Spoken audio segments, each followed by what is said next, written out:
Assalamualaikum warahmatullahi wabarakatuh. Alhamdulillahilladzi hadana bi 'abdihil muhtari man da'ana ilaihi bi isni wa qad nadana labbaika ya man dallana wa hadana.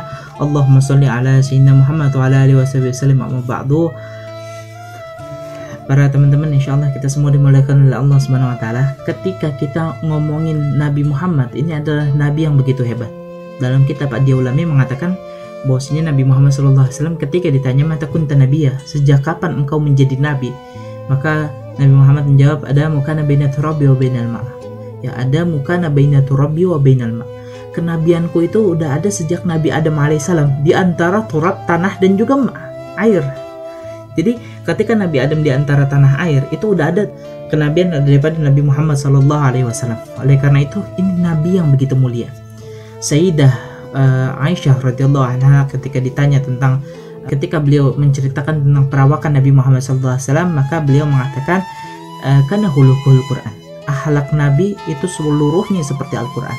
Sementara kita tahu dalam Al-Quran mengatakan laukana bahru midadan bikalimati, ketika samudra, ini Allah berfirman ketika samudra dijadikan tinta untuk mengkaji daripada firmanku, maka kata Allah, yakin kalau misalnya itu samudra nggak bakal cukup. Samudra itu nggak bakal cukup buat jadi tinta untuk mengkaji daripada firman Allah Subhanahu wa taala. Oleh karena itu, yang luar biasanya, ini nama Nabi Muhammad itu disebut dalam Al-Quran. Artinya apa? Kita mau ngomongin Nabi kayak pun nggak bakal selesai. Artikel kita kalau mau dibikin tentang pasal Nabi Muhammad itu bisa sampai beribu-ribu artikel.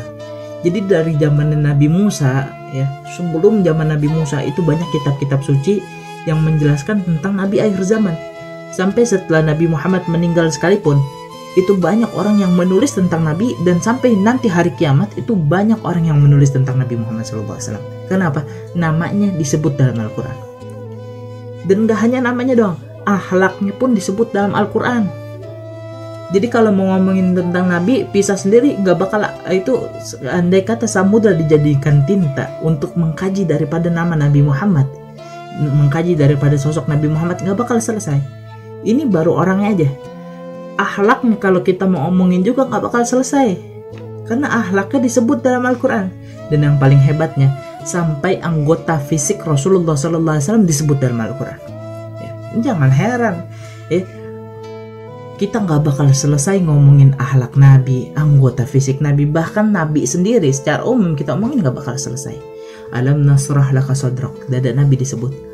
Wada'na anka wizrak allazi anqadha zahrak, punggung Nabi Muhammad SAW disebut. Jadi oleh karena itu kita nggak bakal bisa buat ngomongin anggota fisik Nabi Muhammad, akhlak Nabi, bahkan Nabi secara keumuman kita nggak bakal bisa ngomongin sampai habis, itu nggak bisa. Oleh karena itu coba deh kita jangan ngomongin akhlak dulu deh. Akhlak tuh kalau ngomongin akhlak ketinggian kayaknya gitu ya. Kita ngomongin tentang anggota fisik Nabi Muhammad SAW. Contohnya rambutnya Rasulullah SAW.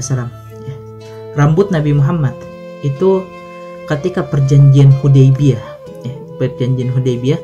Nabi Muhammad tahallul, potong rambut dibagiin kepada para sahabat. Itu pada sahabat tuh rame dan semuanya dapat.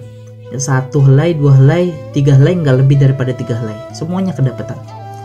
Ini sahabat ada yang rambutnya itu helaian rambut Nabi, ada yang diwasiatkan untuk dikubur bareng oleh para sahabat. Ada juga sahabat yang menjadikan rambut Nabi itu disimpan, dan juga ada juga yang menjadikan jadi sebab daripada memancing pertolongan Allah agar datang.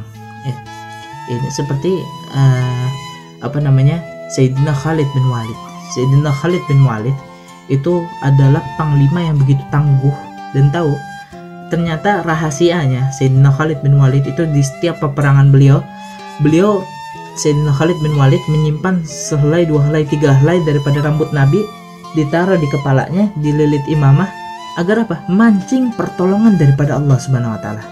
Dan ini bukan perkara yang musyrik ataupun bid'ah, karena dilakukan, ini Allah berfirman dalam Al-Quran, bahkan ini dilakukan oleh Bani Israel. Ketika pakaian, peralatan daripada Nabi Musa dan juga Nabi Harun diletakkan oleh Bani Israel untuk dalam berperang, ya. Ketika itu Allah berikan kemenangan. Oleh karena itu bukan perkara yang musyrik apalagi bid'ah, ya. Menyimpan daripada Sayyidina Khalid bin Walid, menyimpan daripada helaian rambut Rasulullah SAW ditaruh di rambutnya, bahkan rambutnya Rasul yang begitu istimewa. Kenapa istimewa? Rasul itu kalau kita tuh rambut macam-macam jenisnya, tapi Rasulullah itu rambutnya tebal, ya, setiap helaiannya tebal. Dan Rasulullah kalau rambutnya lagi pendek itu sekuping segini, kalau lagi panjang sampai pundak, kalau benar-benar lagi panjang sampai sini bahu, ya. Dan kalau lagi sampai bahu biasanya Rasulullah dikepang rambutnya, dikepang, dibikin 4, ya, salah satu di sini, kemudian di pelipis 2. Nah, itu ketika Fathul Mekah, ya, kita nggak bisa bayangkan begitu indahnya para sahabat melihat suatu keindahan yang kita nggak bakal bisa temuin sekarang, ya. Melihat Rasulullah pakai imamah hitam, rambut yang panjang dikepang. Dulu bangsa Arab itu kalau rambut panjang dikepang itu bagi pria itu suatu ketangkasan, ya, suatu yang begitu berwibawa, ya. Kemudian itu Rasulullah SAW rambutnya itu dalam suatu kitab mengatakan rambut putihnya, ubannya itu nggak lebih daripada 20 helai, ya. Nggak lebih daripada 20 helai. Dan itu ada suatu riwayat mengatakan 20 helai itu nggak cuma di rambut kepala doang, tapi ada juga di jenggotnya, di kumisnya juga ada, di pelipisnya juga ada. Nah, 20 helai itu bagi di seluruh badan, bukan hanya di kepala doang. Oleh karena itu, bahkan dalam suatu riwayat mengatakan Nabi jenggotnya itu di antara kuping ini sampai kuping ini, dan panjang ke bawahnya itu genggaman tangan gini, sisanya dipotong. Itu Rasulullah SAW. Dan di antara jenggotnya, rambutnya itu nggak lebih daripada 20 helai. Artinya masih hitam tuh, ubannya sedikit. Beda sama orang sekarang. Orang sekarang masih muda, rambutnya rata-rata udah pada abu-abu, campuran hitam sama putih, jadinya abu-abu tuh. Nah, dan yang begitu istimewanya, secinta-cintanya kita sama orang zaman sekarang.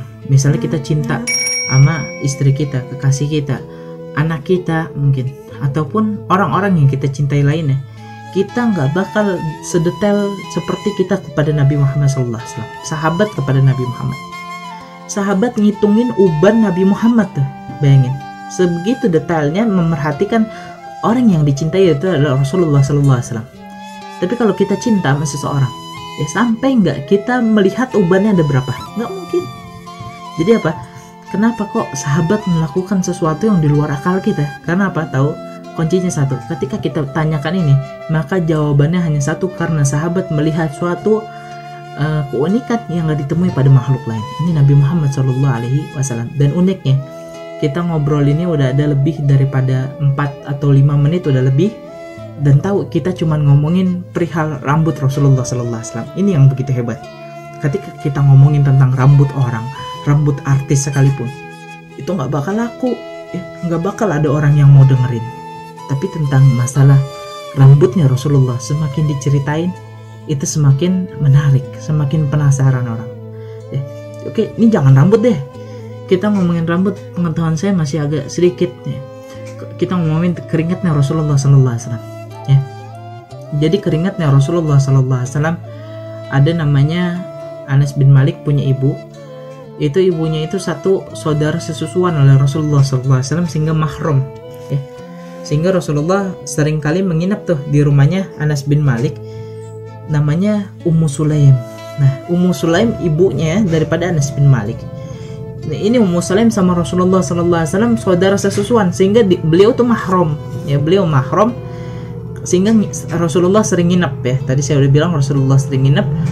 Suatu ketika Rasulullah nginep, kondisinya lagi panas, musimnya musim panas, sehingga Rasulullah buka baju. Pokoknya Rasulullah hanya menutupi auratnya saja, ya. Semuanya dibuka kecuali yang menutupi aurat. Sampai Ummu Sulaim ngelihat Rasulullah tidur itu keringetan. Nah, Ummu Sulaim diambil baskom, ditadangin bahwa diambil tuh keringatnya Nabi, ditirisin. Ya, keringat Nabi dikumpulin sehingga Nabi bangun, terus tanya Ummu Sulaim, apa yang engkau lakukan? Ummu Sulaim bilang, ya Rasul, sesungguhnya keringat engkau ini agar menjadi barokah dan juga menjadi pengharum atas minyak wangi yang kami miliki. Tuh, unik ya. Kalau kita biasa punya minyak wangi untuk mengharumkan keringat kita, cuman beda sama Rasulullah. Rasulullah keringatnya jadi pewangi daripada minyak wangi. Oleh karena itu ini begitu unik. Ya, minyak wangi diwangiin sama keringat, bukan keringat yang diwangiin sama minyak wangi. Zaman sekarang itu orang gampang dicari, ya. Kenapa? Pakai GPS. Dengan kita tahu nomor teleponnya aja kita tahu nih orang di mana. Tapi Rasulullah dulu salah satu orang yang paling gampang dicari. Tahu kenapa? Orang tinggal nyium aromanya Rasul itu tahu, oh kalau misalnya jalan yang paling wangi jalan ke sono, berarti Rasulullah jalannya ke sono. Kalau yang paling wangi ke sana, Rasulullah jalannya ke sono. Oleh karena itu ini begitu unik ya, menemukan orang karena mencium wanginya saja. Dan Rasulullah dulu pernah megang pala seorang anak, dipegang begini, itu baunya nggak hilang selama 2 minggu lamanya, bau wanginya. Oleh karena itu dikatakan ternyata Rasul baunya seperti misik. Dan ini dalam video kali ini ceritanya begitu unik, cuman cerita rambut sama keringat orang, cuman orangnya emang orang istimewa, jadi pantas buat dijadiin suatu topik, suatu perbincangan. Oleh karena itu kita kenali lagi Rasulullah agar apa? Agar kita mencintai Rasulullah Sallallahu Alaihi Wasallam. Tak kenal maka tak sayang, tak sayang maka tak cinta. Dan barang siapa yang cinta oleh Rasulullah Sallallahu Alaihi Wasallam, Rasul bilang almar'u ma'aman ahabba, seseorang bersama dengan siapa yang dicintainya. Kita cinta sama Rasulullah, insyaallah kita akan bersama Rasulullah Sallallahu Alaihi Wasallam. Tapi ingat, kalau cintanya sama artis-artis yang kafir, na'udzubillahi min zalik, akan bersama di sana nanti ada akhirat bersama artis-artis yang kafir. Kita doakan orang-orang yang kafir dimasukkan ke dalam Islam semuanya. Amin amin rabbal alamin.